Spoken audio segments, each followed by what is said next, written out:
And now we're going to move on to the next part of this rapid fire session. This is somebody I don't know if you've seen on YouTube. I had a chance to interview Deanna Brown, who's CEO of Federated Media. So Deanna, if you're here, let's get you on up stage. All right.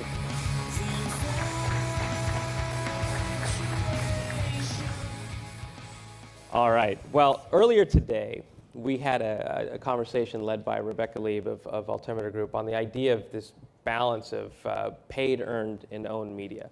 But before we jump into that conversation, just spend a quick second on what Federated Media does. So Federated Media is a really interesting organization, and it's kind of evolved over the last 8 years. Founded by John Battelle in 2006. He was probably the first guy to declare brands could be publishers, and quite candidly that publishers needed to be brands. And over time, we've been partners to some of the best voices on the web and helping them develop their businesses, generate revenue from their editorial, their videos, what have you. And we've done that through both a network model, but also through content marketing or conversational marketing. All right, I think in an era where people try to make big buys, for example, when they make a buy on television, they're hoping to reach a mass audience. And to some extent, reaching a mass audience can still work. But at the same time, there's this idea that reaching groups of people that are focused around interests can also have a great impact as well. But now you're starting to look at numbers that are just nothing at all, like the numbers declared by television or traditional media. So in your experience, how are brands sort of looking at these opportunities, and what are they missing, and what are they realizing? Well, it's interesting that you bring the question of scale up, because traditionally that's what advertising is all about. It's like, how do you generate eyeballs, and how do you move people to stores or to parking lots or what have you to move product. And what's interesting about the quote-unquote blogs / content creation tools on the web, YouTube, what have you, there is actually scale there. Federated, for example, represents 30+ million bloggers. We ultimately have relationships with over 200,000 publishers, if you will, website-type publishers. And lastly, we actually see 230 million uniques a month. So those are the types of scale numbers that wakes those big brands up. Really, the question is to your notion about vertical, and then I would also say horizontal, which is how do we find the right conversations to bring the brand into context? And ultimately, from there, how do we move the needle for them? How do we actually influence either up funnel, down funnel, middle funnel around brand perception, intent to purchase, actual transaction? Wow, so there are two things that I want to bring up there, because the idea of context is something that's been thrown around at this conference. And context is, for those who don't read me, I often like to say that context is king, not content, but context is king. And Deanna, you had a really good reaction to that in our last video conversation, where you had sort of said that content with the right context, therefore, can be king. But I don't know that people understand that, because I actually think that the world today, even in social networking, is looking at, well, we'll just say the social graph, because the social graph is something that we're all starting to understand. It's a representation of these relationships. But to me, that's kind of like saying the audience. It's just like group of people. Right. I'm more fascinated by the idea of the interest graph.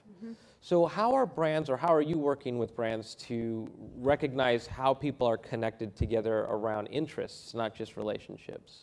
Yeah, I mean, I think that just an exercise that's kind of fun to do, and occasionally we'll throw up slides to this effect, which is if you were to take a social graph, aka Facebook, and if you were to strip it of all the content that is either professionally produced or is around a particular passion or enthusiast set, we joke, you'd see a lot of happy birthdays and cat photos, right? And you take that content out of that Facebook environment and you put it somewhere else.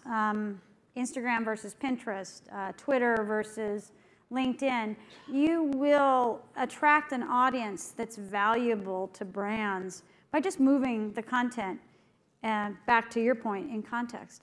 So the reason I believe it's an and, content plus context, is you find great content all over the web. And in fact, there's too much content on the web, actually. And you find context. And as a result, brands can play in a contextually relevant environment.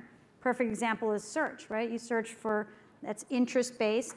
It's in context. A blue link shows up. It happens to be from a brand. It's great content. It's in context. You can go off and actually transact or purchase. But what's difficult is this marrying of the social graph and the people talking about something, great content, and ultimately getting brand results. And that's where we believe it's the content in the context, and it's context two ways. Context of what's the topic about on the page. So one of the best examples I also use is mommy bloggers, believe it or not, they're not talking about being parents on the parenting blog federation. They're talking about politics. They're talking about sports. They're talking about Friday night television. They're talking about hair care. They're talking about everything except for maybe how to deal with that 2-year-old in the parking lot. So finding that conversation where mom is ready to talk about a meaty issue or a lighthearted issue, and presenting a brand at that moment is important. So it's the context of what's on the page. The second part of the context is what is the mindset of the user? Right. Are they ready to purchase, or they just want to have a lighthearted conversation? I want to talk a bit more about the mindset, because one of the things that I don't know that we've talked enough about at this conference is the idea of the roles that a social customer might play in the relationship with the organization. So as you mentioned mindset, I can't help but think of, sort of this, we could use the purchase funnel as the metaphor. Some might be sort of at the top, maybe ready for awareness. Yeah.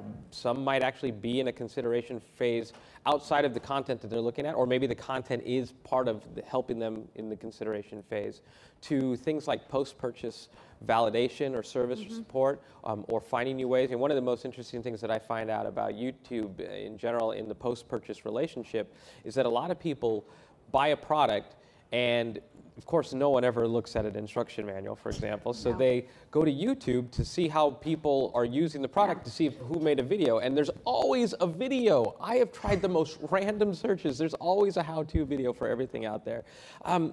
So now we're starting to look at content in different ways. But I don't know that brands are thinking about it in terms of that relationship. Or are they? What are you seeing? Well, they're starting to. I mean, I think they've, if there are different, in the baseball analogy, if there are different innings in where we are in our learning curve around content marketing, and again, in our case, we'll expand it to conversational media, is they're past the stage of 2 years ago, I would literally get pulled aside and say, I need an earned media strategy. And my response typically was, no, you need a content strategy. I mean, tell me what you're trying to earn media about. What is your paid strategy? What is your own strategy? And then let's talk about your earned strategy, because what do you want people to talk? There's plenty of chatter around your brand, and that usually scares the daylights out of brands. As you pull up all the conversations that are happening on the web or even on our network around a particular brand. And so the conversations are happening. So then I'm said to them, well, how do you want to participate? And I'm not recommending you participate in every conversation about your brand. I'm recommend you participate in the select ones that can ultimately achieve your goals. Right. So that was, let's call that the first or second inning in this baseball analogy.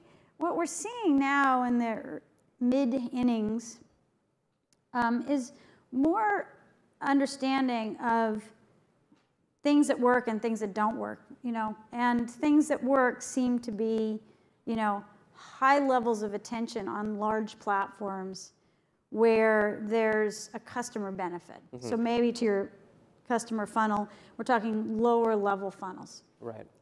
Tens of millions of fans on big beverage company pages because they gave away tickets to the Super Bowl, right? Right. Low funnel, engaging, interesting, right?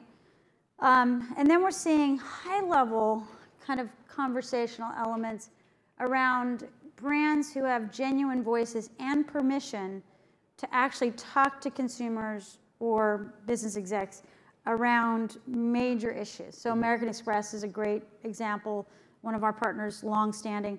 They do a wonderful job at openforum.com of engaging small business owners way up funnel with no immediate response that pushes share of wallet or even card acquisition, it's because they're taking a responsible approach and they have brand permission to do that as a service organization. Is that the open forum? Yeah. So how many of you have seen the American Express open forum out there?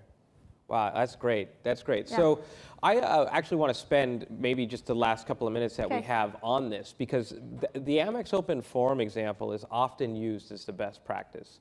And I want to tie it to two things. One is, to me, it's an example of what to do. But at the same time, there are people who misinterpret what that is and not necessarily do things the right way. And so that idea is in this. You said it earlier. There's too much content on the social web. I recently wrote an article about how infographics are not a social media strategy. And I think it's because we're getting caught up in the idea of getting into the editorial game without necessarily knowing what the editorial game is. And when we talk about brands becoming publishers, I think they might be taking it too literally. So how is it that American Express got it right, and what are the things that we can take away from that? Well, I think the notion of being a publisher has also kind of evolved for us. I mean, even since we last sat, and you made me a YouTube star. But the idea that publisher is a sense that there's an editorial asset that's created, and usually in this case it's an article or a blog post.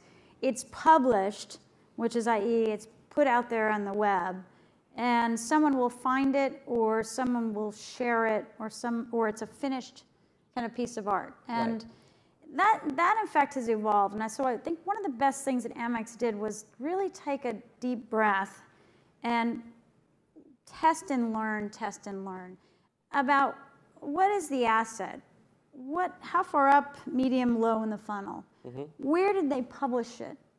And this is the key. Once they published it, were they prepared to answer the queries that came from it?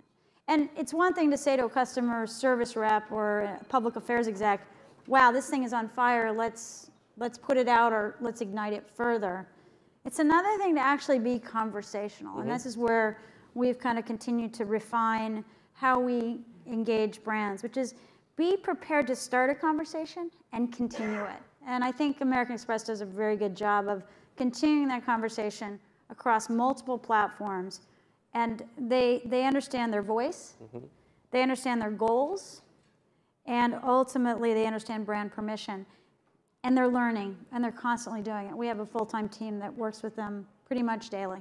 Well, I think I'll say in closing that the thing that I admire about American Express's open forum, and just sort of their approach in general, is very experimental, and it's consistent. They keep trying to learn from it. And the open forum example I love because it's a very rich experience. But they've realized that the one thing that all of their customers have in common is that they're all trying to seek insight and seek information. And rather than try to own that in terms of the American Express executives becoming the insight givers, they put it in the hands of the experts to create the content and really answer those questions and come on in and just be the beneficiary of some great engagements. Well, Deanna, thank you so much for joining me on stage. Really always a pleasure to see you. Good to see you too. Thanks, Brian. Thank you, Deanna. Thank you.